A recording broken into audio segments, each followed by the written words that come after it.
So, where am I? Managing repositories.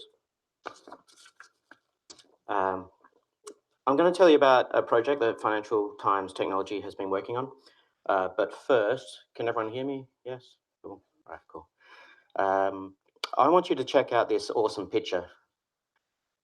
It's Ario Maru struggling with a giant octopus by Utagawa Kuniyoshi. Kuniyoshi lived from 1798 to 1861 and was one of the last great masters of Japanese woodblock prints and painting. It's called the ukiyo-e style, and I've horribly butchered that. But yeah, no, check this guy. If you look him up, you'll find lots of really cool stuff: landscapes, kabuki actors, mythical animals. It's a bit Hieronymus in some Hieronymus Bosch in some cases, a little bit Dali. But I like him because he's especially known for his love of cats, and his collection features cats quite a bit, which is cool. I'll add a link in the doobly-doo. So, what's up with managing repositories? Let's guess how many repositories are in the Financial-Times GitHub organization? 500? More than 500? 1,000? More than 1,000? So I checked it out. I mean, if it was like 500, I checked it up. As of this afternoon, we have 3,486 repositories just sitting there. So FT's a pretty big organization. I'm in customer products, which is the section of Financial Times that does ft.com. And we have at least 300 repositories that we have to worry about. So more repositories means more time and more risk in terms of security and whatnot.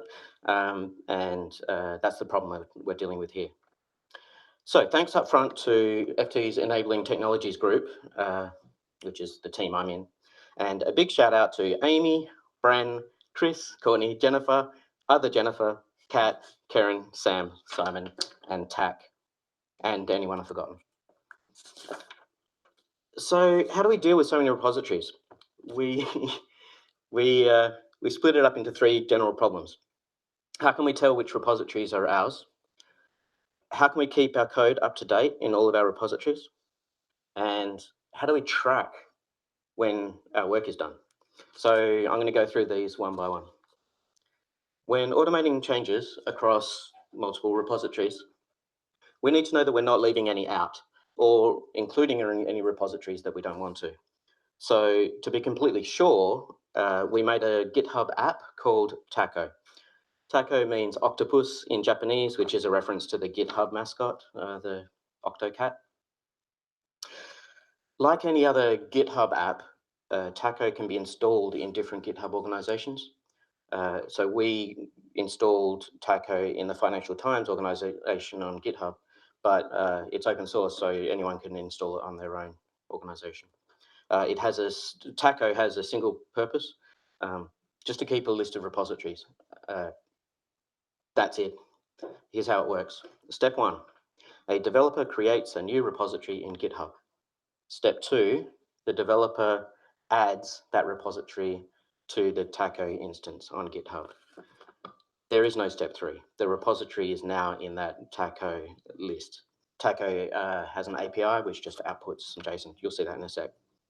Now, unfortunately, you can't add repos to installations from the GitHub admin area unless you've got like super administration access, which we don't all have. But we just made a command line tool for doing the same thing called Manage GitHub Apps. In fact, we have installations of other GitHub apps as well. For example, there's one there called Renovate, which I'll talk about in a sec. There's ours, it's called Customer Products Taco. Jira, Netlify, Slack, these are all apps that you can install on your organization in GitHub. Because we've got all of those, we need to store the details for the installations, just their IDs effectively in a little description. We store those in a repository called GitHub apps config next. We could have stored that in Vault or anywhere we want, but why not use GitHub? So, with hundreds of repositories, it's difficult to do tech hygiene manually. It takes too much time to review and update all of our repositories, so they inevitably fall out of date. So we've done a few things to help. For example, we installed a third-party GitHub app called Renovate to keep dependencies up to date. Renovate automatically generates pull requests to bump dependency versions. So, 300 repositories, some of them use, I don't know, left pad, and you need to bump the version. You could do that, like somehow have some routine where everyone has to manually go through and check every single repository every 30 days or something like that. But Renovate will just automatically create a pull request saying, hey, this dependency has a new version. Here's a pull request. You should check this out and review it, make sure it's passing the tests, and merge it. So that's one that we could just buy off the shelf, but we had to make some of our own tools for making different code and configuration changes. The tools that we make can be used independently, but we use Nori to combine them into a workflow, and I'll talk about Nori in a second. We store and document the scripts that we write to make code changes. So code changes involve, updating so one example off the top of my head is we used to have our own internal convention for who owns each repository called ft.yaml. It was a little file in the root of every directory. And then GitHub came out with a convention called code owners, which effectively did the same thing. And if I recall, they released it like a week after we rolled ft.yaml out to everything, of course. We sat on that for years because it was too much of a pain to change from YAML to code owners. But after we built these tools, it was a simple matter to write a little script that takes the owner out of ft.yaml and saves it in a code owners format. That's a bash shell script. We write those kind of transformations and save them for historical reasons in a GitHub repo, so we can see how we've done. You can imagine how useful that's going to be. Where was I? We use tooling helpers.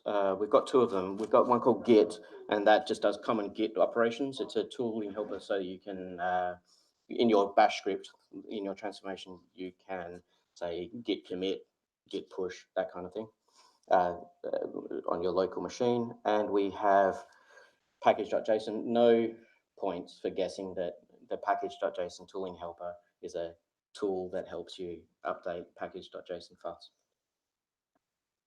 Now, this next bit pains me to admit it, but some of our past attempts to roll out changes across multiple repositories have been less than ideal. Spreadsheets, word of mouth. You can still hear me? Yeah. Workshops are not good enough. We found that teams cover, for the most part, they cover their own repositories, but some repositories slip through the gaps because they're just not owned by teams anymore. So we realized that an ad hoc best efforts approach is not a sustainable way of doing things. So to track changes across multiple repositories, we use GitHub project boards. Does everyone know about GitHub project boards? Yeah, they're relatively new. I think they came out last year. So here's what it looks like. This is the project board that we use to track our node version transformation. This is one amongst many different transformations that we've been doing. Now, personally, as someone who doesn't have much time for Trello or Jira, I actually am surprised how much I like GitHub projects. I don't have stock in GitHub or anything like that. I just think they're worth trying out. They're great for any kind of multi-repository work. And how's that? Oh, it's better. You can use it to track the release of a major version of a package, or indeed a major version of something like Node. When Node goes up a major version, we can track which things still need to be updated by using GitHub projects. configuration files, or even just raising work as issues that don't necessarily involve a PR, you can still use GitHub projects to track all of that. So let's recap. I talked about how we use Taco to make lists of repositories, how we update code using Nori, which I'll get to, and how we track it all in GitHub projects. You think we're done? Not likely. Let's go into a bit of detail. How does it work in the real world? So our team did some dogfooding. We used our tools to roll out a node version update to our repositories. You saw the project there. We started by making a list of repositories by adding all of them to Taco. This is our single source of truth, and it helps us, and it's up to us to keep that list up to date. But so long as we do keep that up to date, then we know which repositories we are responsible for, which is a nice feeling compared to just not even knowing. For example, here's what it looks like to get Taco repositories from the command line. I'm using something called HTTP. Oh, hang on, no, that's the next slide, sorry.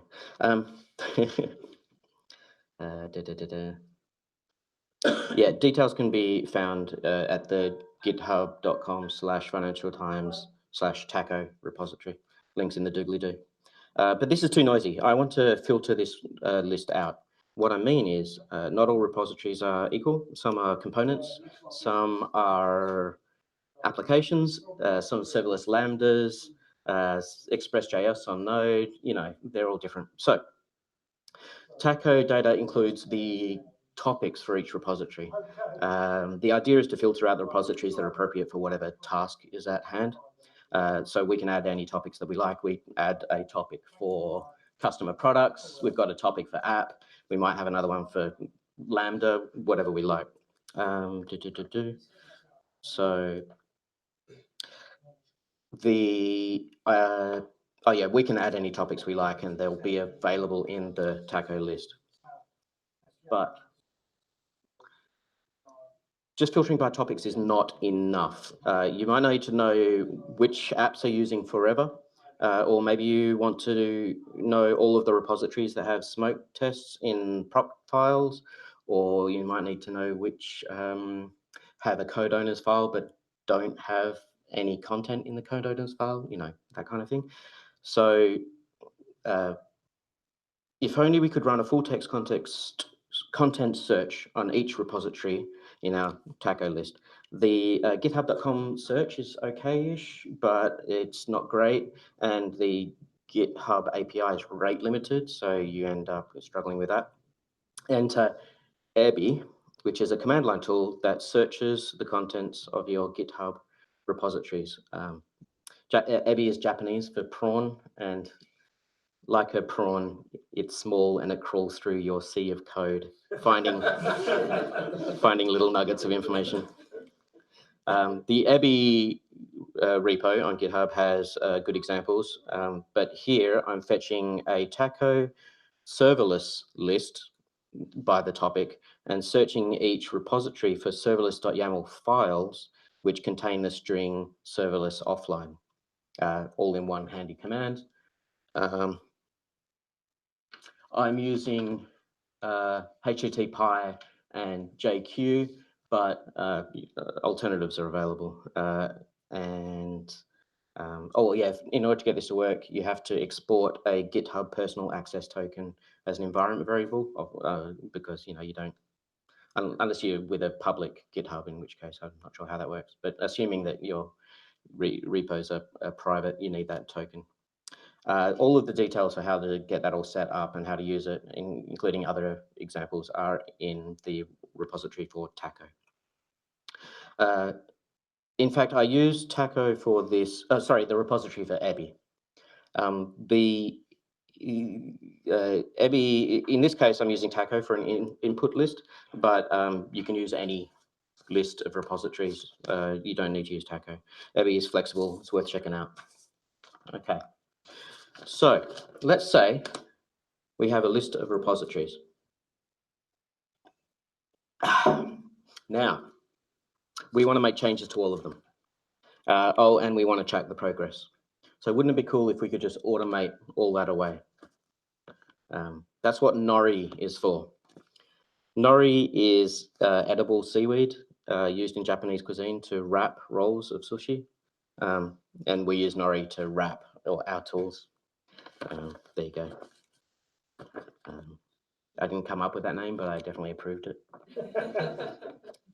Nori is an interactive command line application which prompts you for which operations to run and the arguments needed for each operation. So it's like a wizard. I'm going to go into a bit of detail, so feel free to zone out for this bit. Nori can run operations via this interactive prompt, or it can you can use it directly with on the command line with scripts if you want. As it goes through this workflow, some operations have one or more inputs, which are types of data that must be gathered before you can run the next operation. Each operation outputs a particular type of data, which is the input for the next operation. This interactive prompt will only enable the operations that you have the data for so far. And when you're running it from the command line, you can pass the data around by piping in Bash. Or you can use a state file, which is like a save game file. So you can stop halfway through a transformation and then come back to it, later on. The output from, oh yeah, by the way, we keep a history of our scripts in our next transformations repository. That's what I was talking about before. The scripts that, like, the actual code changing part is up to you. You have to write that script that makes the update, and it commits the changes using the Git tooling helper. Output from using Nori is a bunch of pull requests. Remember this project board from before? This was made using Nori. Now, unfortunately, it still takes a human to review these pull requests and decide to merge or close them. Maybe we'll look into machine learning or AI for that part. And if we solve that, then we can all go live on a tropical island somewhere and just cash the check.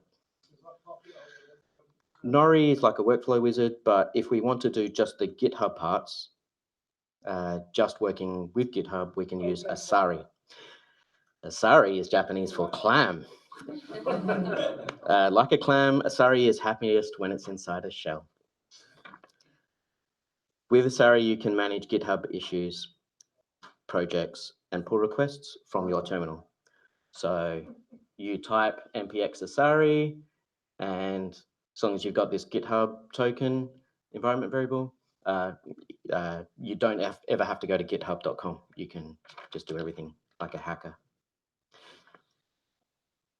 See the Asari repository README for details. So here's how it all comes together. There's some complexity. There's no avoiding that. But we're getting closer to being able to hold it all in our heads. We know how to get a reliable list of repositories. We know how to make changes across them all. We know when we're done. And speaking of which, so if you go to github.com/Financial-Times, you can get all of these repositories. For the most part, they're unless they're internal, they're public. And if you go there, you can find out what this mysterious senbei is. Ooh, it's our new tool that we just came out with. And thank you very, very much.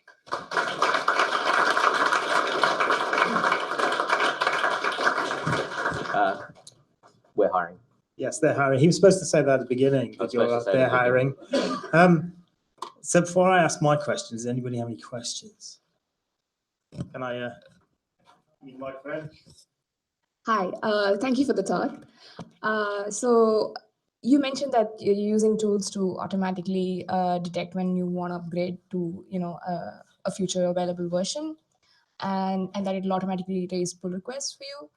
So how do you review the pull request? Do you just make sure that the tests are passing and just merge it? If that's the case, you cannot obviously automate that. Or do you manually go in and check whether it's, because not all open source projects follow semantic versioning to the T. So, so what is your process like? So the question is, why don't we just automate the pull requests that are automatically created? How does that work? We want to automate it once we're confident enough. We do have automatic unit tests, automatic smoke tests. We test provisioning and all of that, and it should just work. But we just like the comfort of checking manually. It just needs a sanity check. So a developer sees the pull request, sees that everything's passed, and goes, "Oh yeah, that looks about right. Merge." But it still needs we still want to get someone to look at it first.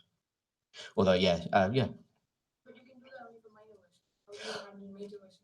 Major versions, we give it a lot more vigor, a lot more care and attention. Yeah, because major, like we consider any major version a breaking change, and do a bit more care and attention on that. Yeah, but yeah, the minor ones. The minor ones, since we're talking about it, the minor ones were pretty much automatically updated previously because we automatically, rebuild the node modules and Bower as well with every release. So every time we were releasing, and we use semver, so if there was a minor or a patch, that would just get picked up. But that's bitten us in the bum, excuse my French, because sometimes minors or patches actually include bugs. So we for the most part, stop that, try to pin things, and use renovate to make sure everything's honky-dory. Thanks. Hi there. This is the most boring question. I assume it's paid for itself. That's a great question. Has it paid for itself? Yes, it has. So basically anyone who doesn't use it is an idiot. So I think, if you don't use it, you'll be using some other alternative or building your own. But why not just why not use one that's been shown to work? Yes. Great talk. Thank you. You mentioned that you're part of the consumer products or experience team.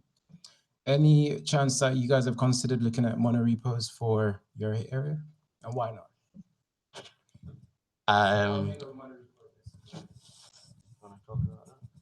Okay, fine.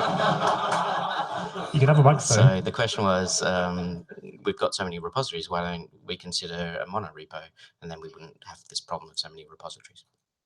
And yes, we might have gone too far on the microservices side,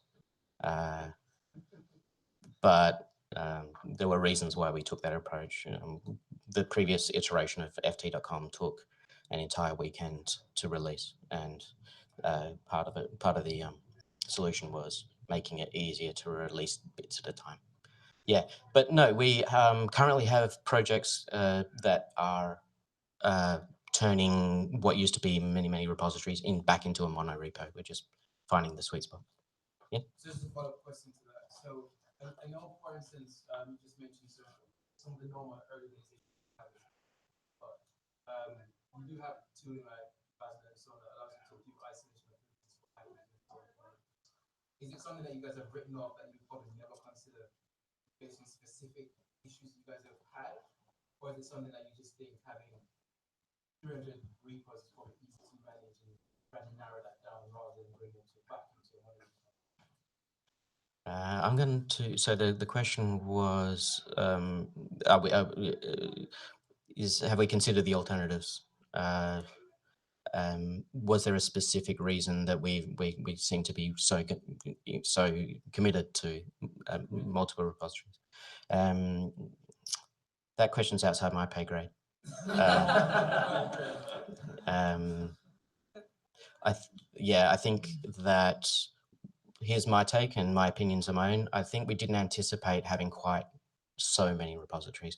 It was a really good approach when we only had, a few dozen, and we didn't need these tools. You could just, put your head down, have a cup of coffee, and knock out a change to everything. But yeah, now that we're on the 300 mark, we're like, too much. Yeah. Any more questions? I have one.